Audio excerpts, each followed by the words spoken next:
Hello everyone, myself AIR 134 Himanshu Kumar, Jharkhand topper in NEET 2025। तो बहुत सारे नीट एस्पिरेंट्स का ये डाउट रहता है कि भैया हम तीनों सब्जेक्ट कैसे मैनेज करें, रिवीजन कैसे करें कि हम बाकी स्टूडेंट्स से आगे रह सकें। तो इस वीडियो में मैं अपना पर्सनल एक्सपीरियंस शेयर करने जा रहा हूँ कि मैंने ऐसा क्या किया कि मैं 170 फुल सिलेबस मॉक टेस्ट दे पाया और साथ में ही बाकी स्टूडेंट्स से आगे कैसे रह पाया। तो बिना किसी देरी के वीडियो को स्टार्ट करते हैं। तो बेसिक से स्टार्ट करते हैं कि सबसे पहले नीट क्रैक करने के लिए आपको क्या चाहिए। तो 3 चीज़ें हैं नीट क्रैक करने के लिए। तो सबसे पहला तो आपको कॉन्सेप्ट अच्छे से करना है, सिलेबस अच्छे से कंप्लीट करना है। अब इसी में कोई लैग कर जाएगा तो वो कंपटीशन से पहले ही बाहर हो जाएगा। बैकलॉग्स नहीं बनने देना है, आपको अच्छे से सिलेबस कोचिंग के साथ कंप्लीट करना है। तो ये आपके हाथ में नहीं है, कोचिंग में जब सिलेबस ख़त्म होगा तभी आप ख़त्म कर पाओगे। तो एक एवरेज 12th का स्टूडेंट के लिए नॉर्मल टाइम सिलेबस कंप्लीशन का नवंबर-दिसंबर होना चाहिए और जो ड्रॉपर में है उनके लिए जनवरी या मिड फरवरी तक सिलेबस हो जाना चाहिए, क्योंकि ड्रॉपर को 1 साल में ही सारा कुछ पढ़ना होता है। इसीलिए थोड़ा जनवरी मिड फरवरी तक जाएगा तो भी चलेगा, तभी आप अच्छे से सिलेबस कंप्लीट कर पाओगे। तो पहला तो हो गया कॉन्सेप्ट अंडरस्टैंडिंग, दूसरा हो गया रिवीजन और तीसरा मॉक टेस्ट। ठीक है, तो जो सीरियस स्टूडेंट्स होते हैं वो ये तो अच्छे से कर लेते कि चैप्टर अच्छे से कर लिए, सिलेबस अच्छे से कर लिए, बट वो रिवीजन में लैग कर जाते हैं। और बहुत सारे स्टूडेंट्स को मैंने देखा है जो रिवीजन भी करते हैं, कॉन्सेप्ट भी अच्छा है, बट मॉक टेस्ट नहीं देते हैं। तो आपका चाहे कितना भी मार्क्स आए, आपके टेस्ट में चाहे 650, 660, 700 भी आए, बट आपको ओवर कॉन्फिडेंट नहीं रहना और मॉक टेस्ट रेगुलरली देना है। तो ये जो चीज़ें हैं ये आपके हाथ में है। कोचिंग में फुल टेस्ट पार्ट टेस्ट होगा। अगर आपका कोचिंग में टाइमली टेस्ट होता है तो ठीक है, अगर नहीं होता है तो आप इधर से PDF कहीं से भी जुगाड़ करके अपना अलग से टेस्ट देना चालू कर दो, क्योंकि mock test is the key for rank in NEET. ठीक है, मोस्ट इम्पॉर्टेंट मॉक टेस्ट ही होता है, क्योंकि आपको नीट का feeling, actual feeling mock test के थ्रू ही आता है। इसी से आप बहुत सारी चीज़ें सीख सकते हो, जैसे कि टाइम मैनेज कैसे करना है, नहीं आता हुआ क्वेश्चन भी कैसे सही करना है, सिली मिस्टेक कैसे सही करना है। तो ये सब मॉक टेस्ट से ही होगा।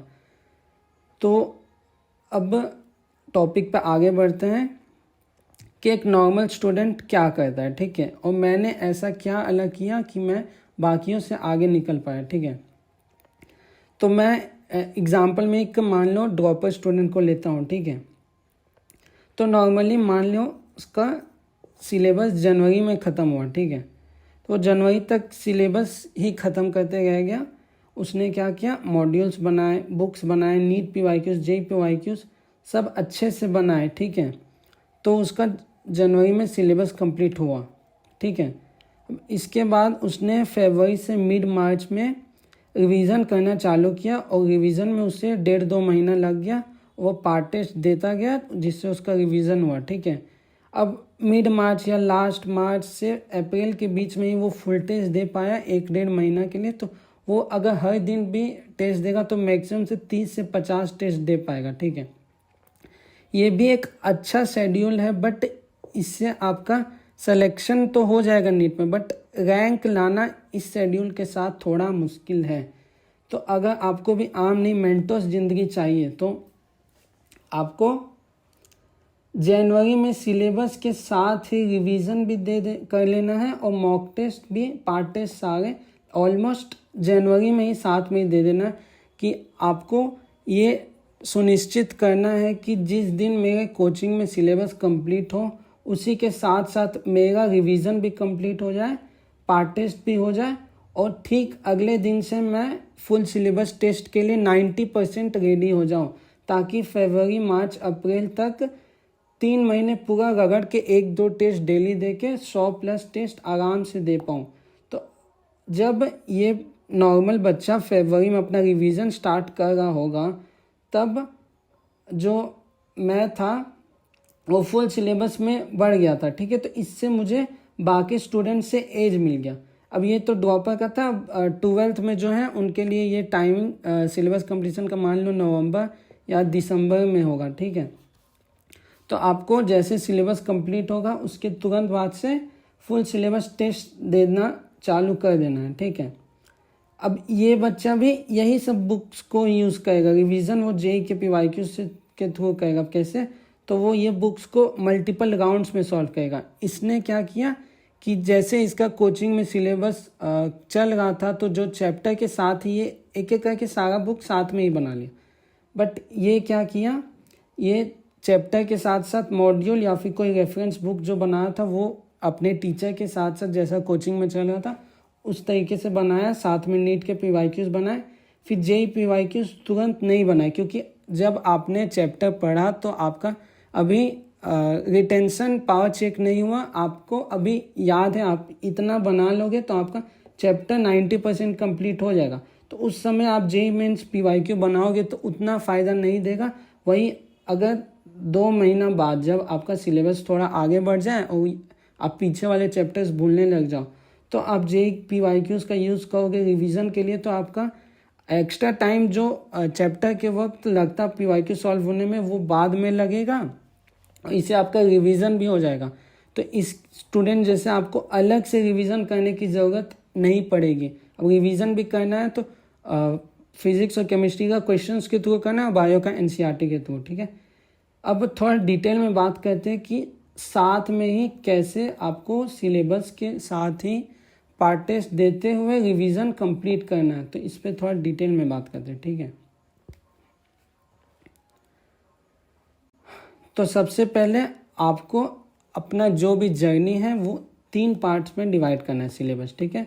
तो एक 12th में जो स्टूडेंट है उसके लिए जो फर्स्ट फेज़ होगा वो 11th का फेज़ मान लो, सेकेंड फेज़ होगा वो 12th का मिड तक का, और थर्ड फेज़ होगा एंड का, ठीक है। और वही कोई ड्रॉपर है तो उसके लिए फर्स्ट फेज़ होगा स्टार्टिंग के 2-3 मंथ, और सेकेंड फेज़ होगा बीच के 2 मंथ्स, और लास्ट फेज़ होगा लास्ट के मंथ, ठीक है। तो इस तरीके से आपको अपना जो पूरा सिलेबस का जर्नी है, प्रोग्रेस है, उसको 3 पार्ट में डिवाइड करना है, ठीक है। तो सबसे पहला जो आपका बिगनिंग वाला फेज़ है, इसमें आपको सीखना है कि आपको एक्चुअली पढ़ना कैसे है, आपकी क्या क्या स्ट्रॉन्ग पॉइंट्स है, क्या आपके वीक पॉइंट्स है, अपने आप को एनालाइज करो, अपना स्ट्रेंथ पकड़ो, और तीनों सब्जेक्ट को अच्छे से मैनेज करना सीखो कि आप डेली तीनों सब्जेक्ट कैसे मतलब अच्छे से मैनेज कर पाएंगे। और फिर साथ में लंबे समय तक लगातार पढ़ना सीखो कि एक बार बैठे तो 3-4 घंटा बिना ब्रेक लिए पढ़ना सीखना पड़ेगा, तभी आपका अच्छा रैंक आएगा नीट में। और अपना हिसाब से एक टाइम टेबल बनाना है, कोई लिखा हुआ टाइम टेबल नहीं कि दीवार में चिपका दिए कि इतना बजे से इतना बजे हमको ये करना, वो सब नहीं होता, वो फॉलो नहीं होता है। आपको अपना कंडीशंस के हिसाब से टाइम टेबल बनाना है। तो इस पर थोड़ा आगे फिर से बात करेंगे। तो नेक्स्ट में बढ़ते हैं। तो फेज़ 1 में आपने अच्छे से अपना स्टडी प्लान बना लिया कि दिन में आपको कैसे पढ़ना है, आप तीनों सब्जेक्ट मैनेज करना सीख गए।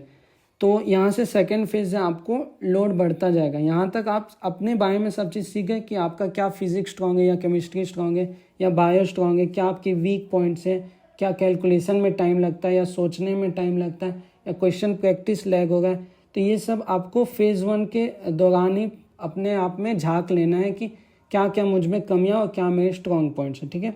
अब फेज़ 2 में आपको क्या करना है कि जो फेज़ 1 में मान लीजिए आपके फिज़िक्स के मान लीजिए 6-7 चैप्टर फेज़ 1 में कंप्लीट हुए, बायो के भी 8-10, और केमिस्ट्री के मान लो 5-6 चैप्टर आपके फेज़ 1 में कंप्लीट हो गए, ठीक है। तो फेज़ 2 में आपको जो है फेज़ 1 के चैप्टर्स का रिवीजन करना डेली बेसिस पे थोड़ा थोड़ा 1-2 घंटा स्टार्ट कर देना है, ठीक है।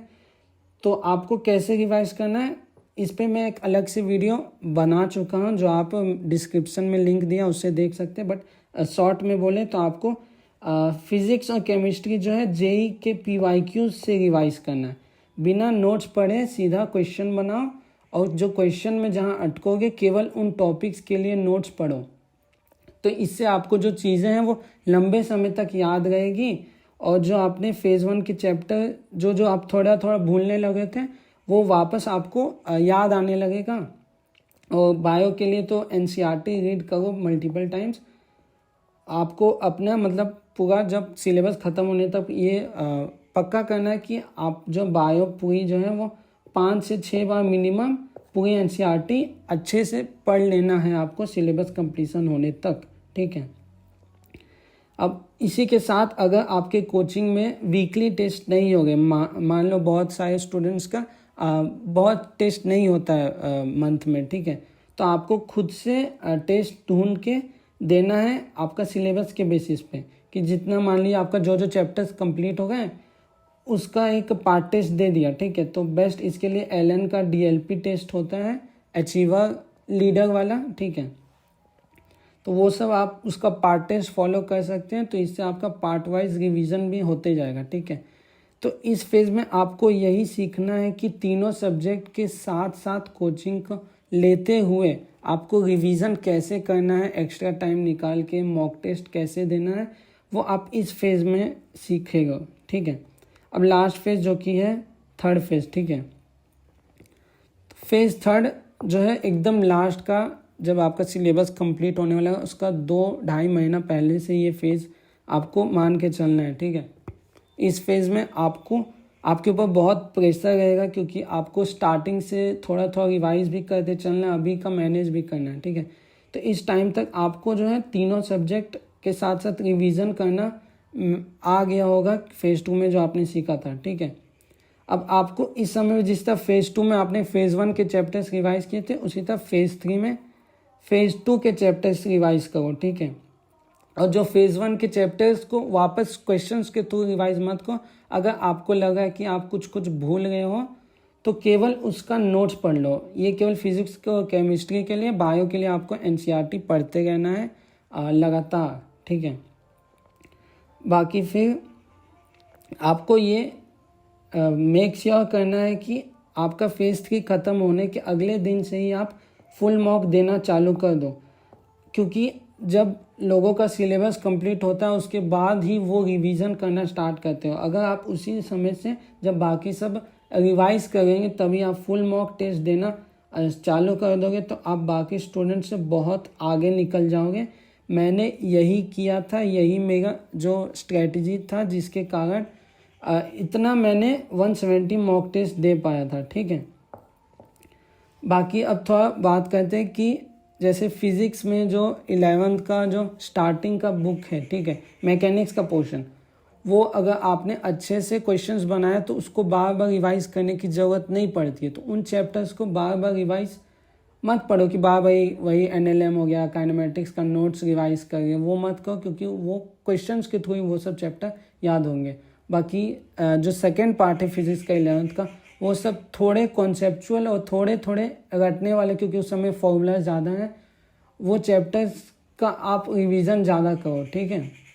तो इस तरीक़े से आपको हर सब्जेक्ट का चैप्टर्स को एनालाइज करना है कि किन चैप्टर आपका वीक है, किस में आपको ज़्यादा रिवीजन की ज़रूरत है, किस में कम रिवीजन की ज़रूरत है, कौन कौन चैप्टर्स 1-2 बार जस्ट क्वेश्चन बना लिए तो हो जाएगा। इस तरीके से आपको अपना जो वीक चैप्टर है, स्ट्रॉन्ग चैप्टर, उसको अच्छे से माइंड में रखना है। और इस जो फेजेस के दौरान केवल वीक चैप्टर्स को ही अच्छे से रिवाइज करो, स्ट्रॉन्ग चैप्टर्स पे ज़्यादा टाइम इन्वेस्ट नहीं करना है, उतना ही करो जितना सफिशिएंट है आपके एग्ज़ाम के लिए, ठीक है। अब इसके बाद मॉक टेस्ट आपको देना है, तो उस पर मैं नेक्स्ट वीडियो में बात करूँगा कि मैंने 170 मॉक्स कैसे दिए और साथ में रिवीजन भी कैसे किया लास्ट 5 मंथ्स में, ठीक है।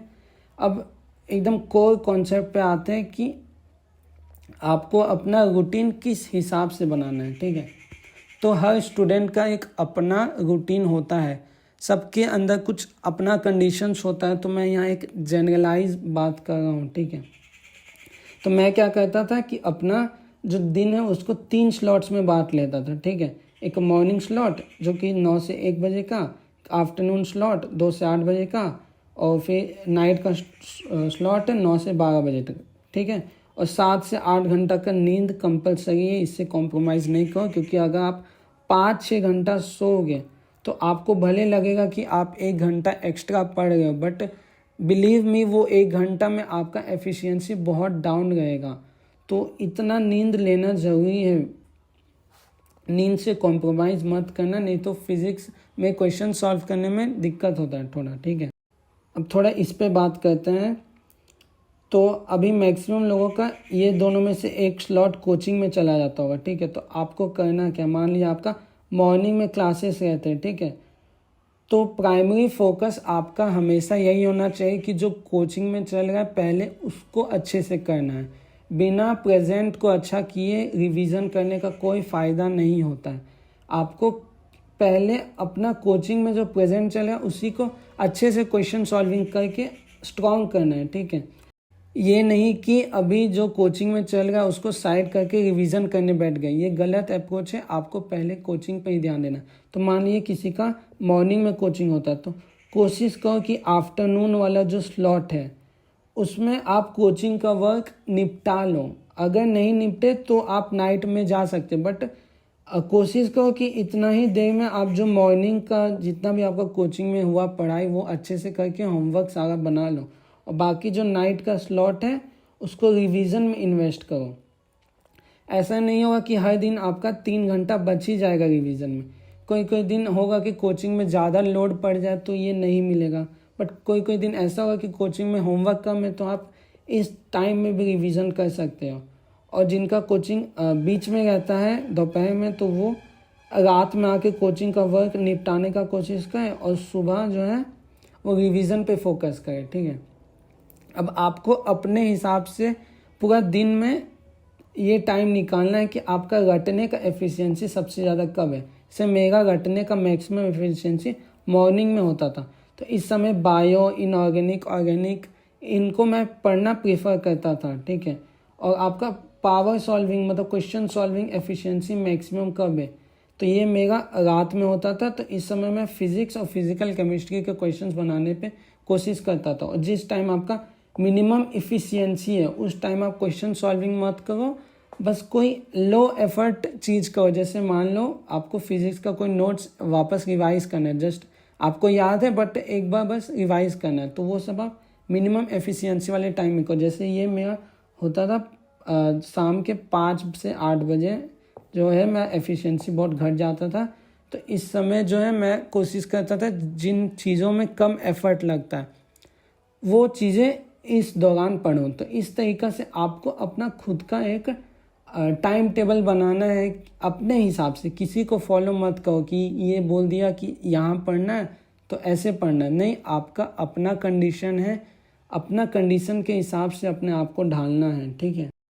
तो इस वीडियो में मैंने जो कुछ भी बताया वो फॉलो करना बहुत डिफ़िकल्ट है, बट बिलीव मी अगर आपने ये सब अच्छे से फॉलो किया तो आप 99% एस्पिरेंट से आगे निकल जाओगे और फिर 100+ मॉक टेस्ट फुल दे पाओगे। और बिलीव मी मॉक टेस्ट दे के जो एक्सपीरियंस मिलता है वो क्वेश्चन प्रैक्टिस के थ्रू नहीं मिलता है। अगले वीडियो में मैं बताऊंगा कि मैंने 170 मॉक टेस्ट कैसे मैनेज किए थे अपने जर्नी में, ठीक है। तो इस वीडियो में इतना ही, मिलते हैं अपने नेक्स्ट वीडियो में।